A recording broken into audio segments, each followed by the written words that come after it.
On this episode of the show, I have with me Reed McGinley-Stempel. He is co-founder and CEO at Stytch. We're going to be talking about apps becoming agent ready. We're going to be talking about what's really the risk of being left behind versus some of those agent skeptics. We're going to talk about agents and some of the concerns around them, losing control of the customer. We have some different approaches to providing solutions to these groups. And also we're going to be talking about that human in the loop. Reed, thanks for taking the time. Thanks for having me. Absolutely. All right, before we start, can you tell everyone what Stytch does? Yeah, certainly. Stytch is an identity platform for customer-facing applications. So if you have a consumer application or a B2B SaaS application where you need to build sign-up and login flows, maybe you have to build two-factor authentication, maybe you have to support different enterprise requirements like enterprise single sign-on, roles and permission, directory sync, things like that. We are an API and a set of SDKs that makes it really simple to drop into any application and get started in hours. Awesome. All right, so this episode, we're going to be talking about apps becoming agent ready. And I guess we're hearing a lot about agentic AI and about all the things that will be done on our behalf. I guess when we're talking about apps becoming agent ready, maybe at the top, what does that mean? What are we getting ready for? Yeah, great question. So if you think about kind of the rise of agents over the last 6 to 9 months, you probably noticed a lot of new products are selling themselves as agents, which are either agents embedded into applications. So maybe, a Salesforce Einstein agent, something that's trying to take an action on your behalf, give you intelligence, AI summaries of things, or some of these kind of neutral agents where you're bringing your own agent to other contexts. So there's a number of coding agents now, Claude Code, Codex from OpenAI, Devon AI, and the list goes on outside of every single vertical. There's agents for sales, agents for marketing, et cetera, where the concept is it's a new offering where the really core product is that they're enabling you with an agent that can accomplish workflows and work on behalf of yourself. And so when you think about what does that mean in the landscape of how do I as an application become agent ready? We're talking about all the applications that are not selling agents themselves. Obviously, an application selling an agent itself might also have the meta needs to think about how do they also allow other agents to interact with them as you start getting kind of this, virtuous circle. But in particular, when you first start with the term agent ready, if you're thinking about it from the sense of I have an application, either a consumer application, maybe I let people book flights, maybe I let them order suitcases, I'm just an e-commerce, or maybe I'm a B2B SaaS application where I'm a metrics and observability platform. I now in 2025 have to think about the fact that my customers are not just humans anymore. My customers are likely humans and maybe delegated agents on behalf of humans. And maybe in 2026, there will actually be, there'll be enough movement and kind of agents that can make their own payments and be autonomous enough that you might even have the agent is your core customer that's doing something. But right now, I'd say when people are thinking about being agent ready, the first kind of bridge that they're trying to cross is I have humans as users, and many of them are starting to use agentic products, and they may want to use those agentic products to integrate or interact with my software so the agents can take actions on behalf of that user.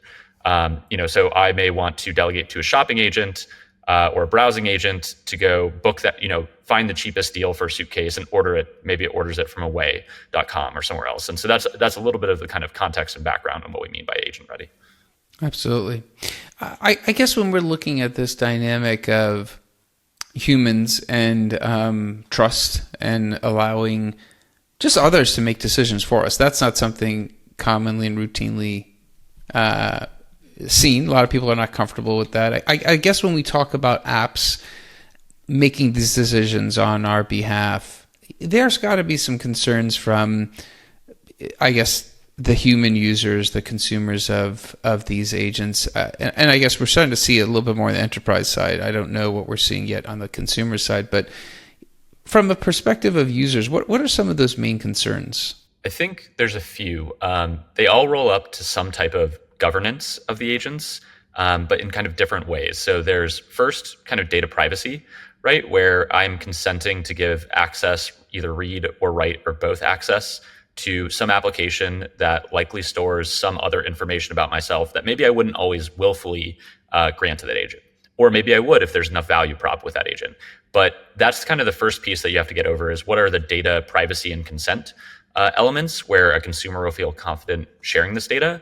And so that's kind of similar to when you might use like a calendar app like Calendly or cal.com, and you're probably familiar with the user experience of I need to authorize it to actually read and write to my Google Calendar so that it can take actions on my behalf.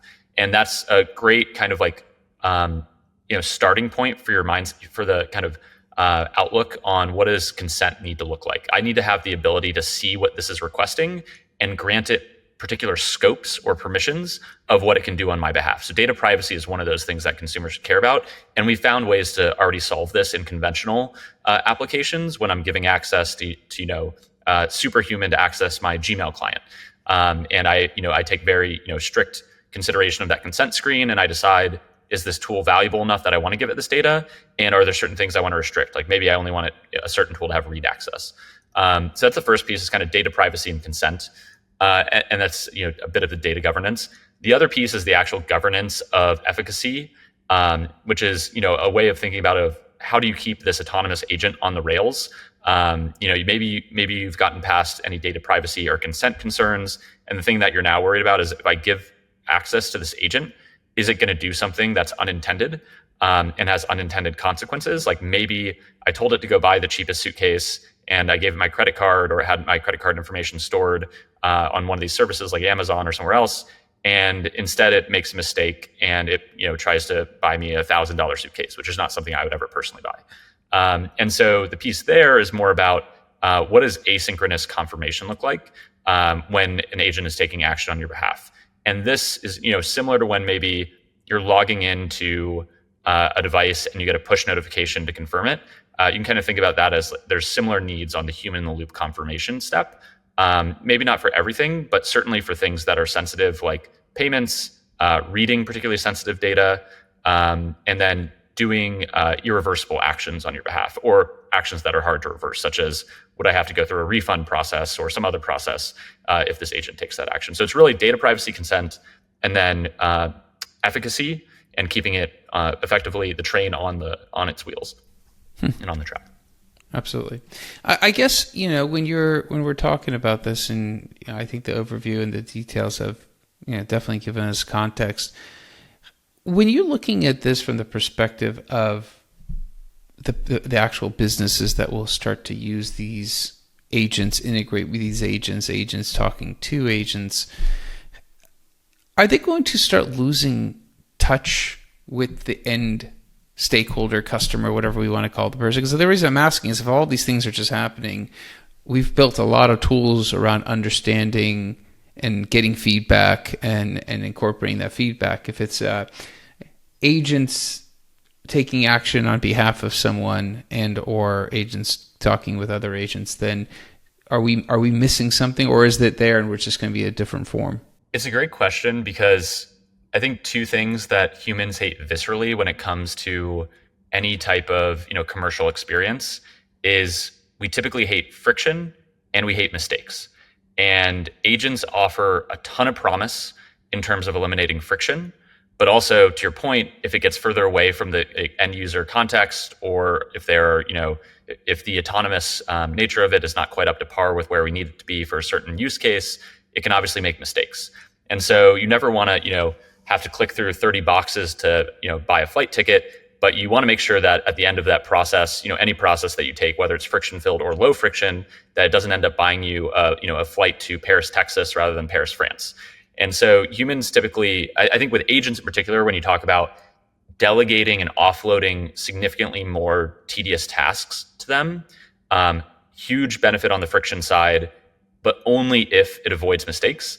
And that's where I do think there's the potential for it to become so far away from the user that a lot of these agents don't get uptake, or there becomes enough frustration that users don't use them. But that's where I've seen the best use cases and products that are building agentic flows have built a really strong human in the loop, like asynchronous and synchronous confirmation flow. And where you can say, here's what I'm going to do. Before I do this, can you please just confirm? Because then you're getting the best of both worlds of it's low friction. I didn't have to think about this much. There's not much mental fatigue, but I still feel like I'm in control. And if a mistake is made, it's actually on me for approving it versus the agent for doing something autonomously and going off the rails. So I certainly think it's a risk, but I do think The best way to solve it have been the investments around human in the loop confirmations for things that users would otherwise become frustrated with if a mistake were made. Interesting. As we're speaking, I'm starting to think about other times when technologies were coming about where users had to really embrace trust. I think the start of the internet itself, I think when Amazon first wanted to sell books, there's other booksellers out there too, people still were skeptical. They were like, I really want to touch and feel these books. And then we got accepting of that and we moved to the next thing and the next thing. And now people are pretty comfortable moving, shifting, and doing everything online without wanting to go in a store. When it comes to these agents taking actions, for us on our behalf, you mentioned Calendly and other calendar solutions that Superhuman. Is there some good use cases that you foresee being ripe for people to get comfortable with actions being taken for them? Yeah, so I think the first most successful and popular wave of agents have been coding agents. You're now starting to see branch out a lot more beyond that, but a lot of these LLMs are fantastic at writing code, especially at least at a junior software engineer level. Doesn't mean they don't make mistakes. Even the latest kind of reasoning models, I think they get closer to 80% on junior SWE benchmarks, software engineering benchmarks. But one of the things that is really helpful around that is there's a lot of boilerplate that you write in code when you're building a product. And a lot of the times it's not necessarily the thing that's most interesting to the end user, even if somebody likes being an engineer. They like typically the design and architecture phase of how do I solve this problem? It's really a problem solving skill. And some people will really enjoy getting into effectively their flow state during coding, but they're not necessarily holding on for dear life to the concept of I need to write every piece of boilerplate code that's non-interesting by hand. And so that's one place where the reason I think agents had such strong product market fit was a combination of the LLMs being particularly good at the task. Humans, once they started testing it, realizing this kind of autocomplete or auto go, give me 80% of the solution here, could save significant time, and not just time, but I think mental fatigue. If you think about it, it preserves more of your mental bandwidth for harder problems, more sophisticated problems, and really skews more of the role into problem solving than execution of things that might be non-differentiating about your skill set. So I think that makes sense to me from an LLM capability standpoint and from the kind of user experience or the user workflow that you're improving, why that was so successful. The last thing I'll say is I think coding is already something that has really strong built-in guardrails around, right? Like you do PR reviews, engineers know to run unit tests. So you can feel confident at the end of that state that you're going to get a pretty good solution. So I think also some of the testing and validation workflow was already supported, and so it was a more natural fit. Now I think the next wave of agents will probably first start to continue to breach into areas that kind of meet that Venn diagram of where the LLMs have good functionality, where does significantly improve a workflow, and where does maybe the workflow naturally actually build in some validation so that somebody's used to reviewing, and therefore they'll feel confident in whatever the output is at the end. And so it makes sense why coding agents have been kind of the first big batch of that. But then you can understand why there's all these AI business development agents and applications now. And one of the reasons is that the workflow is very redundant. You do a lot of the same things over and over again. So it's mentally fatiguing, even if it doesn't feel mentally strategic, a lot of the work.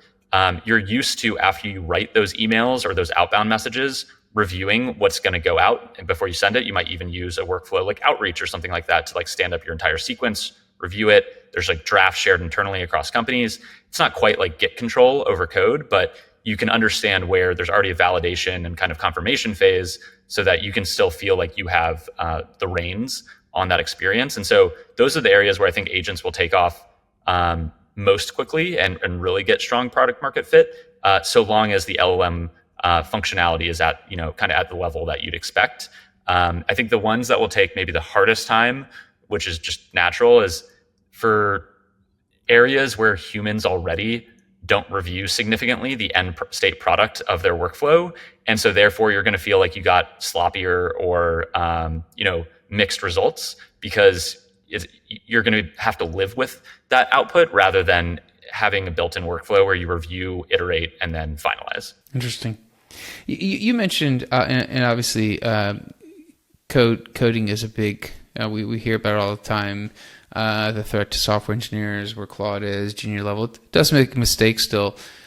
I guess the question there is, are we holding agents, we could use this the coding example, to a higher standard? It feels like, we expect humans to make mistakes, and a junior engineer will definitely make some, and we'll review them and catch them. But if the coding is done by an agent, oh my God, it's got to be a certain standard. Otherwise, it's a lot of concerns. What are your thoughts? Yeah, I think you're right that we are in some fields holding agents and their functionality and their helpfulness to a higher bar than we would a human. And I mostly attribute that kind of like misalignment of patience to the fact that we've historically outsourced a lot of the iterative process where somebody might be going through fixing a mistake to the end user, like itself, like a junior developer is probably making a lot of the same mistakes when they do a first draft, when they're coding something up, and they probably iterate through it. They probably go check Stack Overflow, go check Reddit. They troubleshoot effectively. Mm-hmm. And typically they're troubleshooting before they bring something back to a more senior engineer. And they'll bring the hardest problems back to, a tech lead or senior engineer on the team to ask for feedback and help. And that feels more palatable to someone to deal with that versus like, hey, I, spat out this thing that's probably like C+, output. And now can you just deal with all of it right now? And like that in itself is its own type of mental fatigue, right? Where if I get handed in any field where agents, there's not enough iteration built into the workflow or, recursive, problem solving and improvement of, mistakes that might've been made, then it actually has the ability to create more mental fatigue. Cause it's the same way of, if you've ever written a blog post or you've written anything that's going to be published, if you get a really bad blog post, draft from somebody internally, often it's better to just start fresh and be like, no, I'm just going to start fresh because it's more work for me to kind of comb over this and figure out how to make this into something that I'm happy with. And so I think that's really that's the big area to think about. Where are agents going to get less, both A, where are they going to get less traction initially, and then B, what needs to be solved around these agent workflows to prevent that is anywhere where it's increasing mental fatigue, it's obviously not going to get product market fit. But if you're building the technology and the agentic workflow in a way that it reasons back through what it did sufficiently to improve and identify those problems, or at least surface it to the end user. So it's really easy for the end user to be prompted at like, no, I see you did these 4 things wrong. I need you to redo 80% of this. Don't redo 5% of it 20 times and make me tell you to redo it 5% 20 times. And then I'm tired at the end of this experience. And so I do think that's really one of the biggest opportunities for it to be continue to get better as a technology is how does that workflow actually reason over what it might have done incorrectly and improve it before it gives a draft to someone. But then also the piece around how do you make it easy for the end user to prompt back? And a good example of this, I would say, is if you've used OpenAI's deep research, and obviously most of their competitors have some corollary product, one of the things it does really well is if you ask for, you give it 2 to 3 sentences for whatever the deep research topic is that you want, deep research product is extremely good at re-prompting you, and it will come up with 8, sometimes it's even annoying. It's like, oh, here are 8 follow-up questions. But I realize when it elicits that additional detail, do you want to look at I'll sometimes use it for creating outbound lists for sales.